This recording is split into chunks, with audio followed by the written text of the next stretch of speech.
야곱이 죽음에 임박하여 12아들을 불러서 한 명씩 그들의 장례를 예언하고 축복하는 말씀을 우리가 살펴보고 있습니다. 오늘 야곱 시리즈 마지막 설교고, 또 야곱이 나머지 4명의 아들에게 예언한 말씀을 함께 보겠습니다. 9번째 야곱이 예언한 아들은 아셀입니다. 20절 한 절에 예언이 되어 있는데, 아셀에게서 나는 먹을 것은 기름진 것이라, 그가 왕의 수라상을 차리리로다. 그렇게 예고를 하고 있습니다. 이 아셀 지파가 나중에 가나안 땅에 들어가서 서불론 지파와 납달리 지파와 함께 이스라엘의 북쪽 지방을 땅으로 기업을 받습니다. 그 중에서도 가장 북쪽 지역인데, 아셀 지파의 절반 정도는 이방인들이 거주하고 있었던 것으로 알려집니다.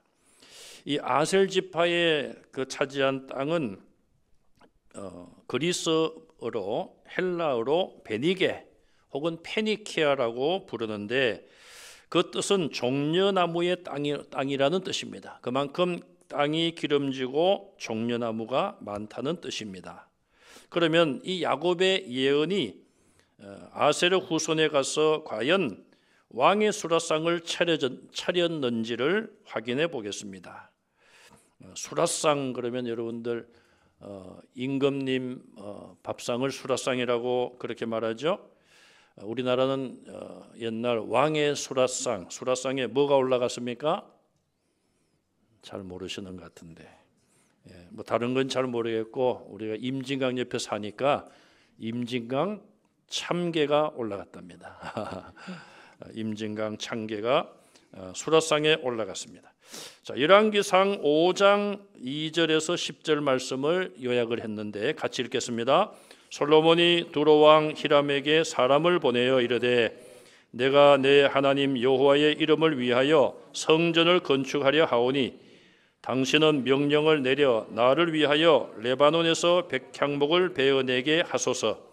히람이 솔로몬의 말을 듣고 크게 기뻐하여 솔로몬의 모든 원대로 백향목 제목과 잣나무 제목을 주매. 다윗의 아들 솔로몬이 하나님의 성전을 지으려고 두로 왕 히람에게 편지를 보냅니다.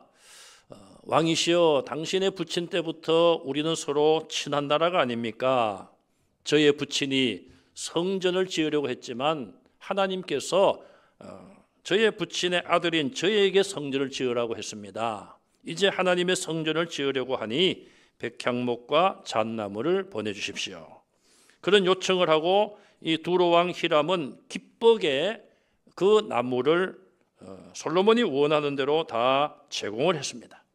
여기 바로 두로 왕이 나오는데, 이 두로 지역이 바로 아셀 지파가 후세에 거주한 땅이고, 또 지역 그 나라 이름이 두로란 것이죠. 아니, 이 수라상을 차리려면 맛있는 것을 올려야 될 텐데요, 솔로몬 왕이 음식 맛있게 먹는 것 이상으로 이 두로 왕이 이렇게 모든 백향목과 잣나무를 제공해 주니까 얼마나 기뻤겠습니까? 왕의 수라상을 차려준 것이 맞는 이야기죠. 또 하나님께서는 엘리야 때의 기근 때에 사렙다 과부의 집으로 엘리야를 보내어 음식을 대접받게 합니다. 이 사렙다 마을도 시돈에 있었고, 시돈은 아셀 지파의 땅이었습니다. 신약에서도 이 예언은 성취가 되는데, 누가복음 2장 36절에서 38절을 읽습니다. 또 아셀 지파 바누엘의 딸 안나라 하는 선지자가 마침 이때에 나와서 하나님께 감사하고 예루살렘의 속량을 바라는 모든 사람에게 그에 대하여 말하니라. 아셀 지파가 나오죠. 이 안나라고 하는 여선지자가 성전에서 아기 예수님을 만나게 되었고, 하나님께 감사하며 많은 사람들에게 메시아가 오신 것을 말했습니다. 이것 역시 만왕의 왕으로 오신 예수님께 수라상을 차려드렸다고 볼 수가 있습니다. 한 군데 더 보겠습니다. 사도행전 27장 3절 말씀을 같이 읽습니다. 이튿날 시돈의 대니 율리오가 바울을 친절히 대하여 친구들에게 가서 대접받기를 허락하더니, 사도 바울이 죄수 아닌 죄수의 신분으로 로마로 호송되어 가던 중에 시돈에 도착을 합니다. 그때의 백부장 율리오가 바울을 친절하게 대하고 바울이 친구를 만나는 것을 허락을 합니다. 하나님의 종을 선대한 것이죠. 이처럼 아셀 지파의 후손들이 여러 가지 모양으로 하나님의 종들을 선하게 대하는 것을 볼 수가 있습니다. 야곱의 그런 예언이 성취된 것을 알게 됩니다. 야곱이 10번째 예언한 아들은 납달리였습니다. 21절 말씀에 보시면은 납달리는 노인 사슴이라 아름다운 소리를 발하도다. 두 가지로 예언을 했는데, 노였다는 이 말의 의미는 히브리 말로 첫 번째는 쫓긴다는 의미가 있습니다. 노임을 받기 전에 잡히거나 쫓기는 것이 먼저입니다. 사슴이 공격을 받아서 쫓기는 상황을 말한 것이죠. 자, 이 예언은 어떻게 이루어졌습니까? 사사기 4장 6절 말씀을 읽겠습니다. 더보라가 사람을 보내어 아비노함의 아들 바락을 납달리 게데스에서 불러다가 그에게 이르되, 이스라엘의 하나님 여호와께서 이같이 명령하지 아니하셨느냐? 너는 납달리 자손과 스불론 자손 10,000명을 거느리고 다볼산으로 가라. 자, 이 바락이 지도자인데 납달리 군사들을 이끌고 다볼산으로 갔습니다.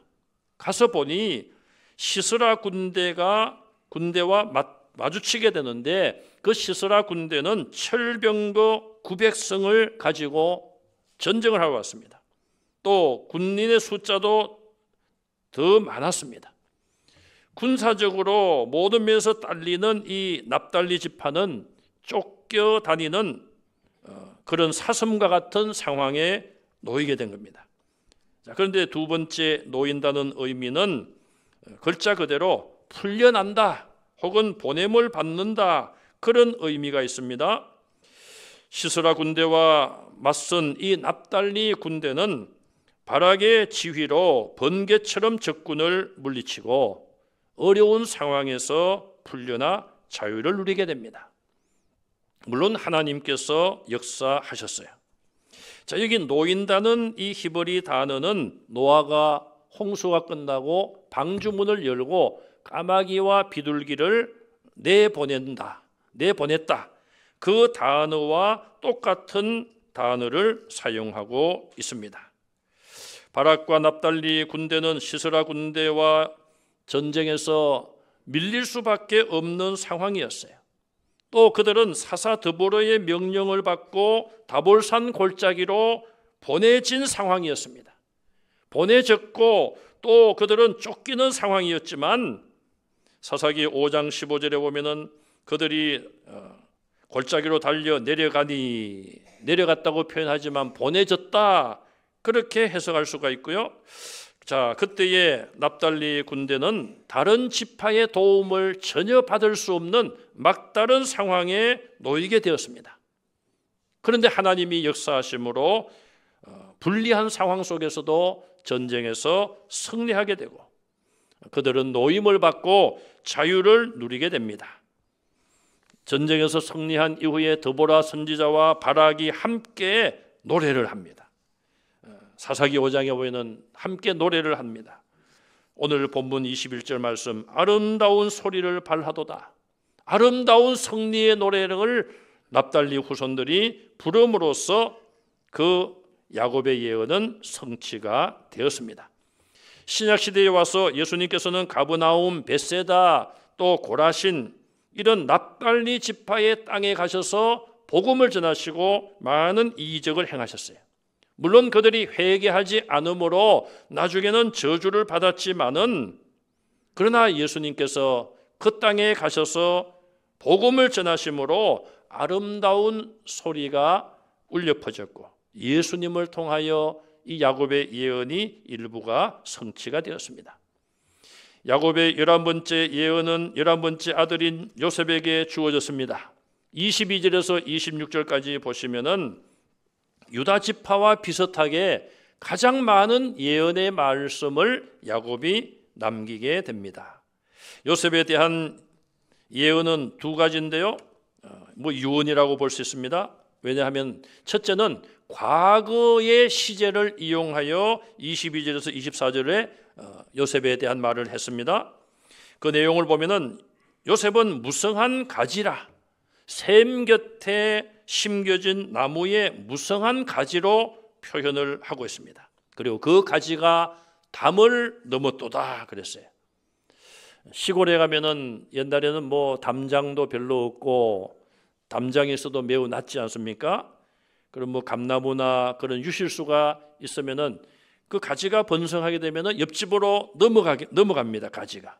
그럼 여러분, 옆집으로 넘어간 그 가지에 열린 과일은 주인이 나무 주인 겁니까? 넘어간 집 땅 주인 겁니까? 아, 그래요. 예. 대답하신 분들은 따먹어 보신 분들 같습니다. 예. 넘어오면은 그거는 따먹어도 괜찮지 않습니까? 예. 만약에 왜 따먹느냐 그러면은 우리 땅으로 넘어온 가지를 자르시오. 그렇게 나오기 때문에 그 가지가 넘어가면은 따먹을 수도 있는 거예요.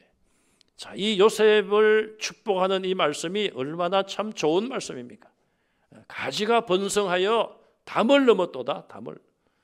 다른 사람에게도 유익을 준다 이 말이에요. 여러분들의 삶도 그런 삶이 되시기를 바랍니다. 자, 야곱은 그동안 남의 것을 빼앗으려고만 살았잖아요. 빼앗고 그냥 태어날 때부터 형이 쌍둥이인데 형이 먼저 나가려고 하니까 막 발꿈치를 붙잡았다.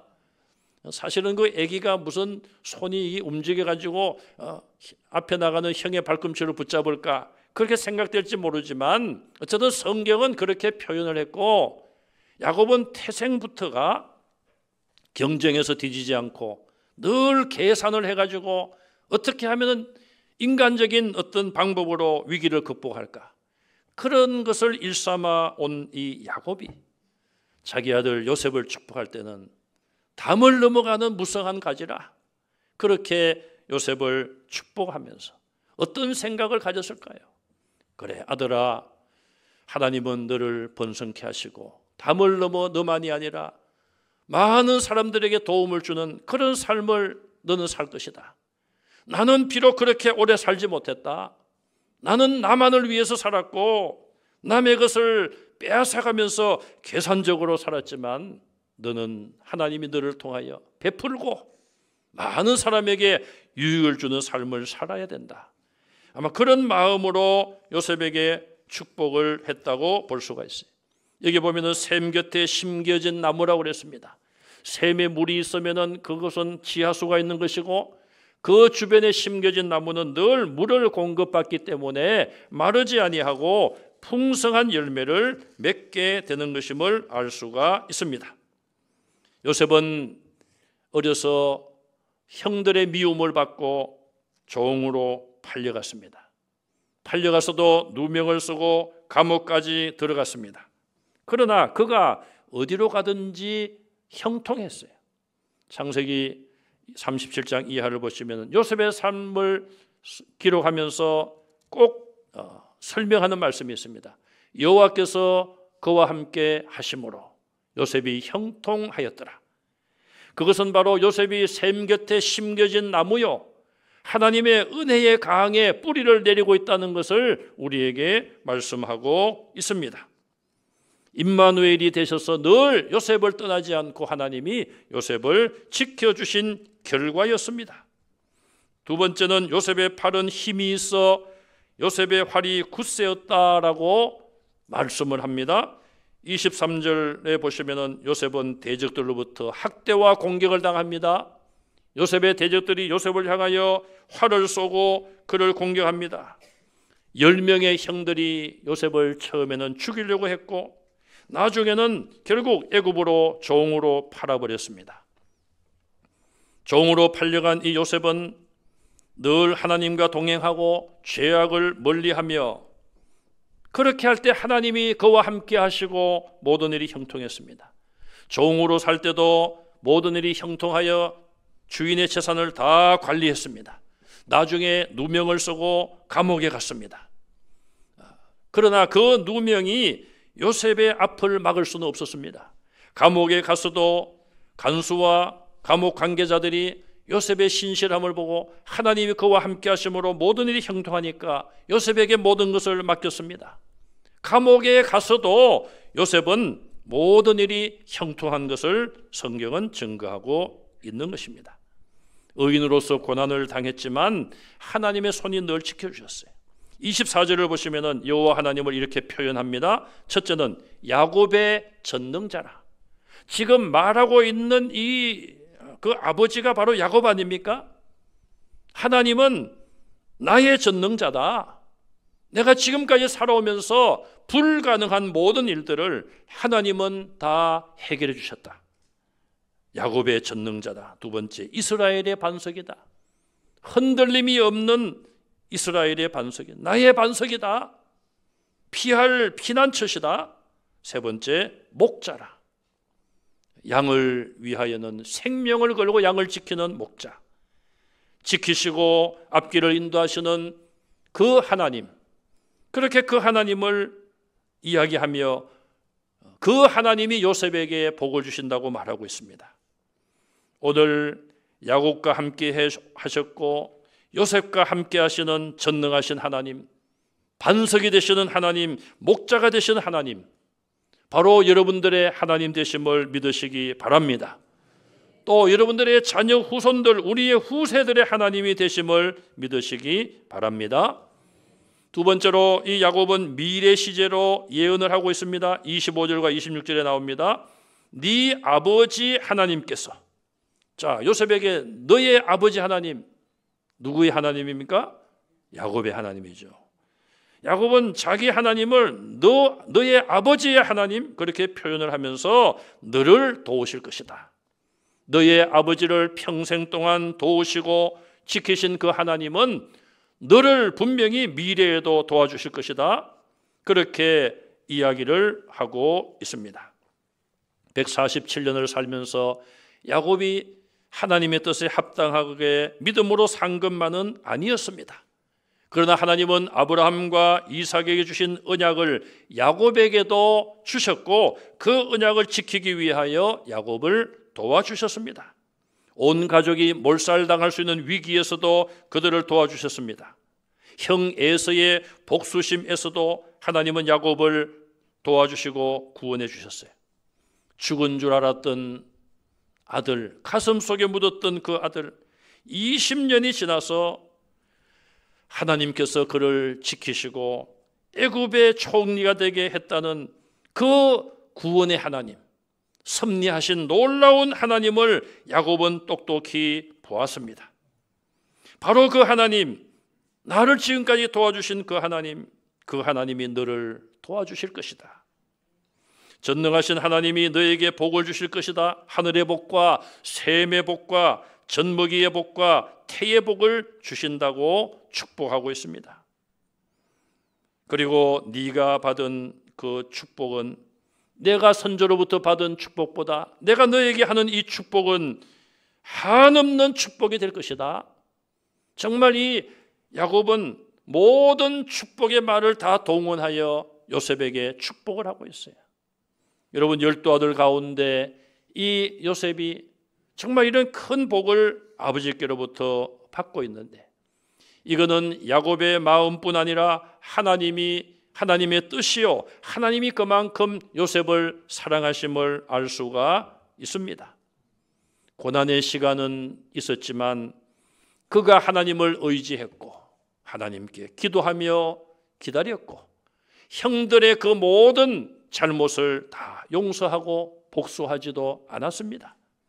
죄를 멀리하며 정결한 삶을 살았기 때문에 요셉은 이런 놀라운 복을 받게 되었습니다. 우리는 요셉이 받은 축복만 주목할 것이 아니라 어떻게 요셉이 그런 복을 받았는가, 그의 삶의 모습을 주목하고 배워야 합니다.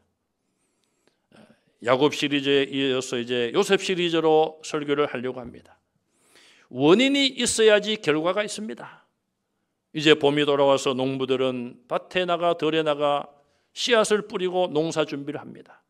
열심히 뿌리고 가꾸어야지만 가을에 열매를 거둘 수가 있는 것입니다. 요셉이 받은 축복을 우리가 성경에서 좀 더 찾아보고자 합니다. 역대상 5장 1절과 2절 말씀을 읽겠습니다. 르우벤은 장자라도 그의 아버지의 침상을 더럽혔으므로 장자의 명분이 이스라엘의 아들 요셉의 자손에게로 돌아가서 주권자가 유다에게서 났으나 장자의 명분은 요셉에게 있으니라. 우리가 이미 앞에서 살펴본 말씀인데 다시 한번 확인했습니다. 르우벤이 장자였고 장자의 축복을 르우벤이 받아야 될 텐데 아버지의 침상을 더럽히는 죄를 지었습니다. 그래서 그 장자의 명분이 요셉에게로 그의 자손에게로 돌아갔어요. 이것을 성경은 거듭거듭 밝히고 있습니다. 에스겔 47장 13절 말씀을 같이 한번 읽겠습니다. 여호와께서 이같이 말씀하셨느니라. 이스라엘 12지파에게 이 땅을 나누어 기업이 되게 하되 요셉에게는 두목이니라. 아멘. 두목이에요, 여러분. 한 목이 아니라. 요즘은 우리나라는 법이 바뀌어서 부모가 재산을 남겨놓고 가면은 뭐 특별한 유언이 없으면은 n분의 1로 그렇게 유산을 나눕니다. 옛날에는 그렇지 않았죠. 장자가 장남이 뭐 2배, 3배 장자가 많이 차지했는데 이스라엘은 그게 아니라 아마 두 몫을 준 것 같아요. 다른 아들들은 다 한 몫만 받았는데 요셉은 요셉의 이름이 아니라 그의 두 아들 에브라임과 므낫세 지파 이름부터도 요셉 지파가 아니에요. 나중에 에브라임 지파, 므낫세 지파.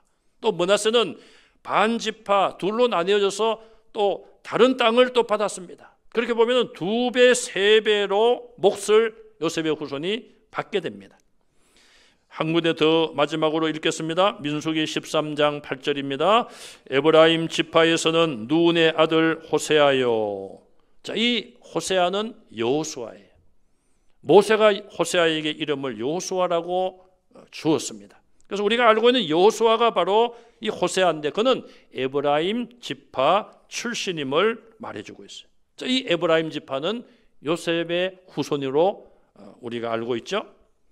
자, 이처럼 하나님께서 요셉에게 내려줬던 그 후손에게 준 축복이 나중에 그대로 다 성취된 것을 우리는 알 수가 있습니다. 야곱의 예언은 그대로 후세에 다 이루어졌습니다. 요셉과 그의 후손이 받은 축복, 여러분들 자신들과 여러분들 후세들이 다 받을 수 있기를 바랍니다. 마지막 12번째 아들의 예언은 막내 아들인 베냐민에 대한 예언입니다. 물어뜯는 일이라 아침에는 빼앗은 것을 먹고 저녁에는 움킨 것을 나누리라. 매우 표현이 아주 거칠고 잔인한 것 같습니다. 일이라 일이. 우리나라도 옛날에 이리가 있었는데 이름을 익산시로 바꿨습니다. 이리시에서 옛날에 폭발 사고가 났죠. 그래서 뭐 이미지도 안 좋다 해서 이름을 익산시로 바꿨어요. 제 친구가 거기 사는데 제가 한번 가본 적도 있습니다. 그 익산에 갔더니요, 오래전 이야기인데 원광대학교가 있어요. 그 뒤 후문에 갔더니 원불교 총본부가 있어요. 그런 적이 제가 그 안에 교회 봉고차를 몰고 들어갔어요. 아유, 목사님 맞아 죽으려고. 그게 아니라 우리 장로님 부인이 권사님이신데 아버님이 돌아가셨는데 알려주질 않아요. 장례식장이 어딘지. 나중에 아들을 통해서 어떻게 알아가지고 찾아갔더니 그 돌아가신 분이 원불교 한국에서 제일 높은 분이에요. 깜짝 놀랐습니다. 그 권사님의 형제들은 다 원불교 성직자들이에요. 우리가 딱 내렸더니요, 양쪽으로 줄을 쫙 서가지고 조폭들이 두목한테 인사하는 거죠. 속으로 야 이거 그냥 무사히 나갈 수가 있을까? 제가 참 잊을 수가 없는데 그 익산신을 제가 그때 참 그런 생각을 했습니다. 하나님의 구원은 참 오묘하시구나. 이런 가정 속에서도 하나님의 택한 백성을 예정하시고 뽑아내어서 권사님만 구원하셨구나. 그런 생각을 한 적이 있습니다. 잠깐 뒤로 옆으로 빠졌는데 자, 이 일이는 재빠르고 사납습니다. 베냐민 지파는 12지파 중에 가장 호전적인 지파예요. 그 후세들이 사사기 19장, 사무엘하 2장, 역대상 8장과 12장, 역대하 17장 등에서 보면은 우리가 확인할 수 있어요. 대표로 사사기 19장 내용을 보겠습니다. 자, 여러분들 읽지 않으시고 제가 읽으면서 설명을 하겠습니다. 사사기 19장 1절부터 25절의 내용을 제가 요약해서 말씀을 드리겠습니다. 자, 거기 보시면은 이런 말씀이 나오죠. 어떤 레위 사람이 유다 베들레헴에서 첩을 맞이하였더니 레위 지파는 제사장들이 배출되는 지파인데 첩을 맞이했다는 거예요. 이거는 윤리적으로 영적으로 하나님의 말씀을 거역한 것을 그 세대가 얼마나 부패했다는 걸 보여줍니다. 그런데 이 첩을 그냥 화가 나서 쫓아냈습니다. 이 첩이 친정으로 가버렸어요.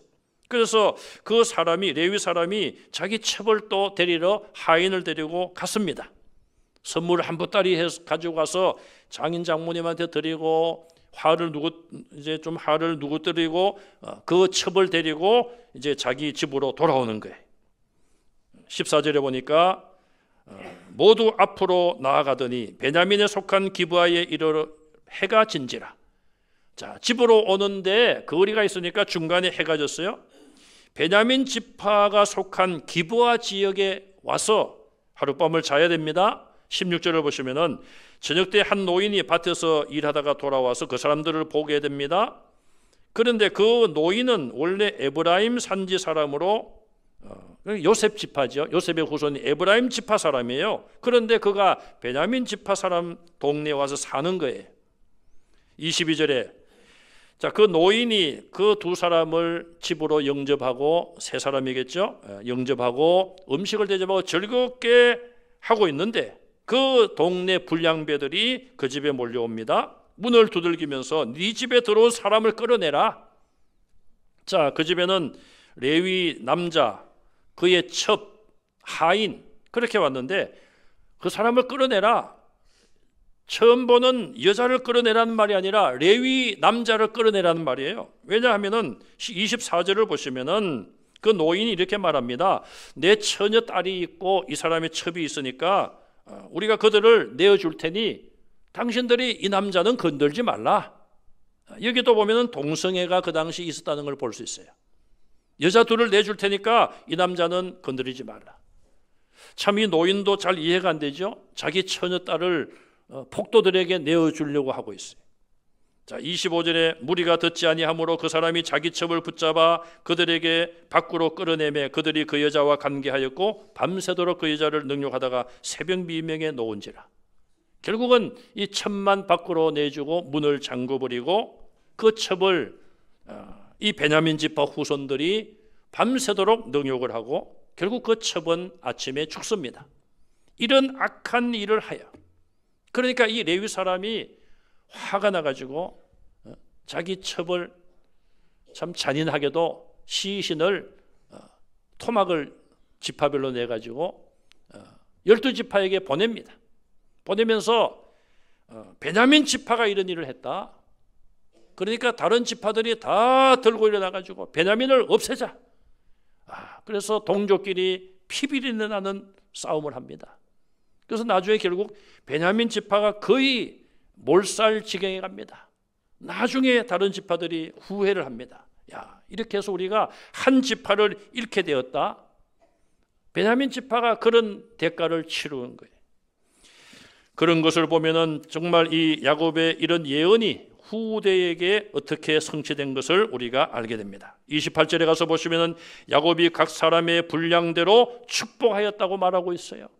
그들의 믿음의 그릇대로, 그들이 행한 대로, 그들이 심은 대로, 하나님이 감동 주시는 대로 그들의 앞날에 대하여 예언을 한 것입니다. 야곱은 12아들을 예언한 이후에 그는 자기 조상에게로 돌아간다는 것을 알고, 내가 죽으면은 막벨라 동굴에, 우리 조상들이 묻혀 있는 그 동굴에 나를 장사하라는 유언을 남기고 147세로 삶을 마감하게 됩니다. 그렇게 청년, 장년의 때까지 계산적으로 살았고 남의 것을 빼앗으며 악착같이 살았던 야곱, 하나님과 세상을 오가며 이중적인 모습을 보여줬던 야곱이지만 하나님은 그를 애굽으로 인도하여 노년을 비교적 편안하게 살게 하셨고 그의 믿음을 성숙시켜 주셨고 그의 마지막 때에 성령의 감동을 주시고 12아들에게 축복을 하고 예언을 하면서 그의 자손을 통하여 결국 메시아를 보내주시고, 그 메시아로 오신 예수님이 그 이름이 땅끝까지 전파되어 오늘 저와 여러분들도 예수님을 믿게 되었습니다. 저와 여러분들의 남은 인생의 시간은 얼마일까요?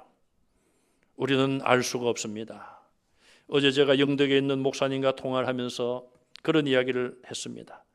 우리가 졸업한 지가 40년이 되었는데 지금 강의실에서 앉아서 강의 듣던 때가 엊그제 같습니다. 그런 이야기를 하더라고요. 여러분, 40년이 지나면은 저도 물론이거니와 여기 계신 분들이 청년을 제외하고는, 장년을 한 50대를 제외하고는 대부분 하나님 나라에 가지 않겠습니까? 우리의 남은 시간이 얼마인지는 알 수 없지만은 야곱이 147년을 살고 그가 한 사람 한 사람, 아들 한 명 한 명에게 예언을 하고, 어떤 사람에게는 그것이 축복이요, 저주는 아니죠. 저주는 아니지만 하나님의 뜻을 그들에게 말하면서 때로는 얼마나 가슴이 아프고 자기의 삶을 후회했겠습니까? 하나님께서 우리에게 남겨주신 시간이 아직은 있습니다. 아직은 늦지 않았습니다. 우리가 자녀손들을 위해서 축복하며 기도하는 영적인 부모님들, 또 우리 모든 성도들이 다 되시기를 주님의 이름으로 축원합니다. 우리 야곱이 요셉에게 축복한 이 내용이 찬송으로 있는데 우리 한번 찬송을 불러보도록 하겠습니다.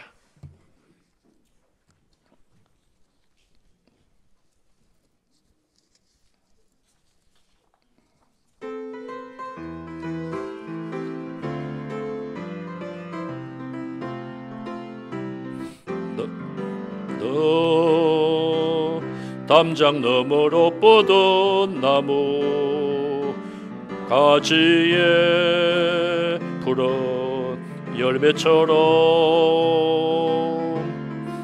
하나님의 귀한 축복이 삶에 가득히 넘쳐날 거야. 너는 어떤 시련이 와도 능히 이겨낼 강한 팔이 있어. 전능하신 하나님께서 너와 언제나 함께 하시니 너는 하나님의 사랑, 아름다운 하나님의 사랑. 나는 널 위해 기도하며 내 길을 축복할 거야. 너는 하나님의 선물, 사랑스러운 하나님의 열매, 주의 품에 꽃피우 나무가 되어줘. 너는 하나님의 사람, 너는 하나님의 사랑, 아름다운 하나님의 사랑. 나는 널 위해 기도하며 내 길을 축복할 거야. 너는 하나님의 선물, 사랑스러운 하나님의 열매, 주의 품에 꽃피우 나무가 되어줘. 아멘. 이 시간 우리가 말씀과 찬양의 가사를 기억하며 너는 하나님의 사람, 너는 하나님의 선물, 나는 널 위해 기도하며 내 길을 축복할 거야. 여러분들의 자녀 손들을 이 시간 기억하며 그들을 축복하며 기도하십시다. 그들이 믿음의 사람이 되도록, 하나님께 돌아올 수 있도록, 그들의 장래를 하나님이 책임져 주시도록 우리 여러분 자녀 손들을 위해서, 우리 교회 후세들을 위해서 한 분 합심해서 기도하겠습니다. 하나님 아버지, 이 시간 주의 말씀을 붙잡고 우리의 자녀 손들과 우리 믿음의 후세들과 우리의 제자들을 위해서 기도합니다. 하나님께서 저들의 앞날에 크신 은혜와 복으로 함께하여 주시고 저들이 믿음의 길을 걸어가게 하여 주시옵소서. 아직도 하나님을 섬기지 못하는 자들이 있습니까? 주님을 떠난 자들이 있습니까? 하나님께 돌아오게 하여 주시고 하나님 저들을 다시 불러주시기를 간절히 빌고 원합니다. 우리 한국교회 우리의 후세들이 장차 우리의 자리를 이어갈 수 있도록 도와주시고 저들이 한국교회 지도자들이 될 수 있도록 역사하여 주시기를 간절히 원합니다. 우리 가정의 자녀손들과 교회에서 믿음으로 자라고 있는 귀한 우리 어린이들과 또 청년들과 우리 학생들, 우리 하나님께서 저들의 삶을 복 내려주시고 저들에게 큰 은혜 베풀어 주시옵소서. 우리 하나님께서 함께 하심으로 저들이 요셉이 받은 그런 복을 이어받는 믿음의 후손들 되게 하여 주시옵소서. 믿습니다. 아멘.